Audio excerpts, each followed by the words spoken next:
So we looked at discrete probability or probability somewhat more broadly. And what I really want to talk about is why should we care, right? Why do we do probability, especially in a computing background?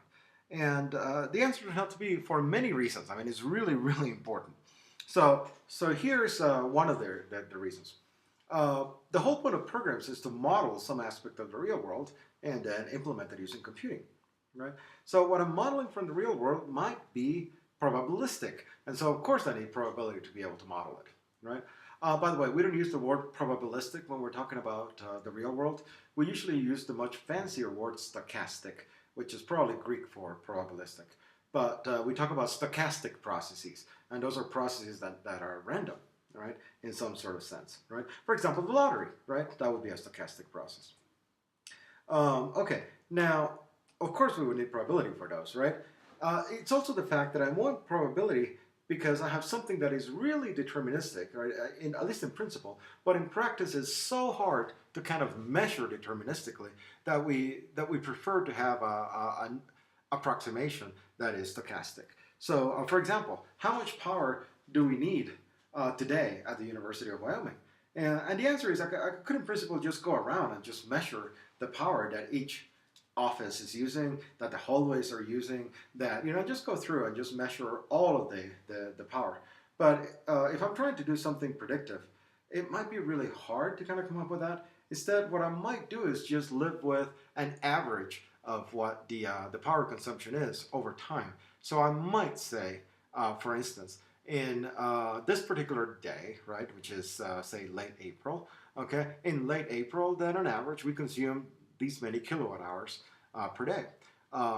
Maybe in late December or early December, we might use up these many kilowatt hours, okay?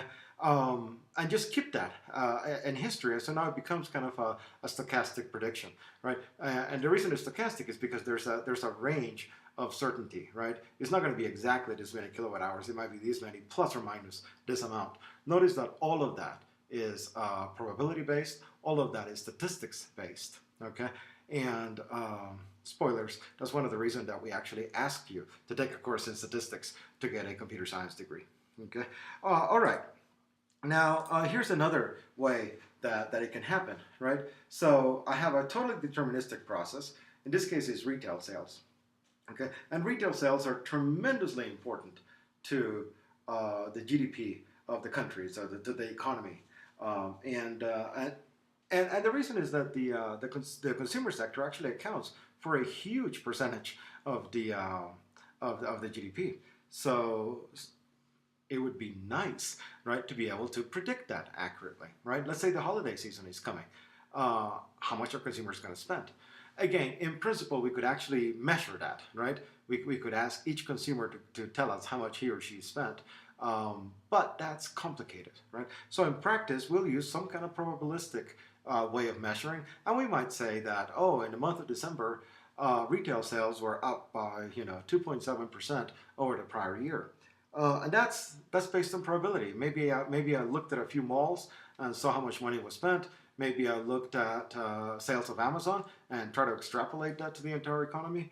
But it's so much easier to do that, right? So much more practical to do that than to take a detailed count of everything, right? So there again, that's another reason why probability is useful.